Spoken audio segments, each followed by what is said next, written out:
हरे भरे पहाड़ों के बीच बसा हुआ था एक छोटा सा गांव। नाम था ग्रीन मेडोज। ये गांव अपने हरे भरे खेतों और चमकती नदियों के लिए जाना जाता था। यहाँ के लोग बहुत सीधे साधे और मेहनती थे। सब मिलजुल कर प्यार से रहते थे। ग्रीन मेडोज में जिंदगी बहुत शांत और खुशनुमा थी। हवा में हमेशा हंसी की आवाज गूंजती रहती थी। बच्चे खेतों में खेलते थे, बड़े बरगद के पेड़ के नीचे बैठकर कहानियां सुनाते थे। ग्रीन मेडोज एक ऐसी जगह थी जहां हर कोई एक दूसरे को जानता था। ग्रीन मेडोज के बाहर एक छोटी सी झोपड़ी में राधा नाम की एक जवान लड़की रहती थी। राधा अपने नेक दिल और दूसरों की मदद करने के लिए जानी जाती थी। उसकी मुस्कान में इतनी ताकत थी कि वो किसी के भी चेहरे पर खुशी ला सकती थी। राधा अपने माँ बाप और छोटे भाई के साथ रहती थी।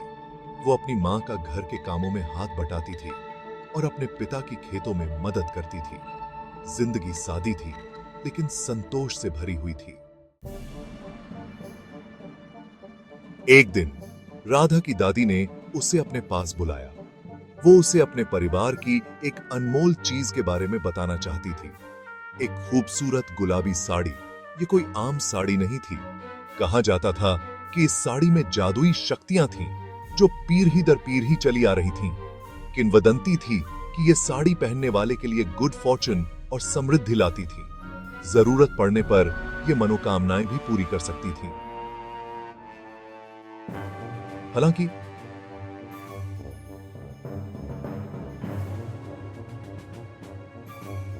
जादू तभी काम करता था जब पहनने वाले का दिल साफ और आत्मा निष्कपट हो।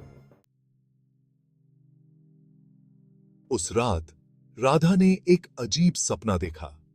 एक खूबसूरत परी जो चमकदार रोशनी में सजी हुई थी उसके सामने आई। परी ने गुलाबी साड़ी के बारे में बताया। उसने राधा को इसकी असली ताकत के बारे में बताया। परी ने साड़ी की भलाई करने की शक्ति पर जोर दिया, लेकिन उसने राधा को चेतावनी दी कि इसका इस्तेमाल कभी भी अपने स्वार्थ के लिए नहीं करना चाहिए। परी गायब हो गई, राधा को आश्चर्य और थोड़ी सी घबराहट से भरकर। Section 5, the magical transformation. अगली सुबह राधा की आंख खुली तो सपना अब तक उसके जहन में ताजा था। वो उस पुरानी लकड़ी की संदूक के पास गई जहां साड़ी रखी हुई थी। जैसे ही उसने उस मुलायम कपड़े को छुआ, उसके अंदर एक ऊर्जा का संचार हुआ। उसने उस दिन साड़ी पहनकर खेतों में जाने का फैसला किया। जैसे ही वो चली, उसने गौर किया कि कुछ अद्भुत हो रहा है। सूखे हुए फसल जो बारिश के लिए तरस रहे थे, फिर से हरे भरे होने लगे थे। उसके आसपास के रंग ज्यादा चमकदार, जिंदगी से भरपूर लग रहे थे। Section 6, A village in distress। दिन हफ्तों में बदल गए और ग्रीन मेडोज गांव पर संकट आ गया। बारिश नहीं हुई थी और कभी उपजाऊ रहने वाली जमीन अब सूखी और बंजर हो चुकी थी। ग्रामीण, उनके चेहरे पर चिंता की लकीरें साफ दिखाई दे रही थीं। बेबसी से देख रहे थे क्योंकि उनकी फसलें मुरझा गई थीं और बर्बाद हो गई थीं। कभी खुशियों से भरा गांव अब निराशा में डूबा हुआ था। राधा, जिसका दिल अपने गांव की हालत देखकर भारी हो रहा था, जानती थी कि उसे कुछ करना होगा। उसे जादुई गुलाबी साड़ी और परी की बातें याद आईं। क्या अपनी शक्ति का उपयोग करने का यही समय था? राधा अपने गांव को ऐसे तड़पते हुए नहीं देख सकती थी। उसे जादुई गुलाबी साड़ी और परी की बातें याद आईं। उसने साड़ी की शक्ति का उपयोग अपने लोगों की मदद के लिए करने का फैसला किया।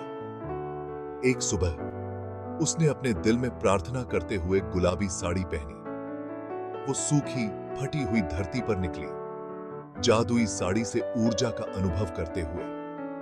बादलों रहित आसमान की ओर देखते हुए उसने अपनी आंखें बंद कर लीं और पूरे दिल से बारिश की कामना की। हवा तेज हो गई, राधा के चारों ओर घूमती हुई। आसमान में अंधेरा छा गया और बादल घिर आए। बारिश की पहली बूंदें गिरीं, पहले तो हल्की, फिर धीरे धीरे तेज होती गईं। प्यासी धरती ने जीवनदायिनी जल को सोख लिया। इस चमत्कार को देखकर ग्रामीण बहुत खुश हुए। उन्होंने राधा को रेनमेकर के रूप में सम्मानित किया, उनका रक्षक जिसने उनके दुखों का अंत किया था। ग्रीन मेडोज गांव एक बार फिर से जीवंत हो उठा। राधा के निस्वार्थ कार्य की खबर दूर दूर तक फैल गई। राजा ने भी उसके बारे में सुना। वो उसके साहस और दया से बहुत प्रभावित हुआ। वो खुद राधा को धन्यवाद देने के लिए ग्रीन मेडोज आए। राजा ने राधा को धन दौलत और अपने महल में जगह देने की पेशकश की। हालांकि राधा ने विनम्रता पूर्वक मना कर दिया। उसने बताया कि असली खुशी दूसरों की सेवा करने में है। वो ग्रीन मेडोज में अपने साधारण जीवन से संतुष्ट थी। साल बीतते गए और राधा बड़ी हो गई। उसने जादुई गुलाबी साड़ी को अगली पीढ़ी को देने का फैसला किया। उसने गांव की एक जवान लड़की को चुना जो अपने नेक दिल और मददगार स्वभाव के लिए जानी जाती थी। राधा ने उसे सिखाया कि असली ताकत जादुई चीजों के पास होने में नहीं, बल्कि उनका इस्तेमाल दूसरों की भलाई के लिए करने में है। गुलाबी साड़ी आशा और उदारता का प्रतीक पीढ़ी दर पीढ़ी चलती रही, जिससे ग्रीन मेडोज गांव की खुशहाली बनी रही।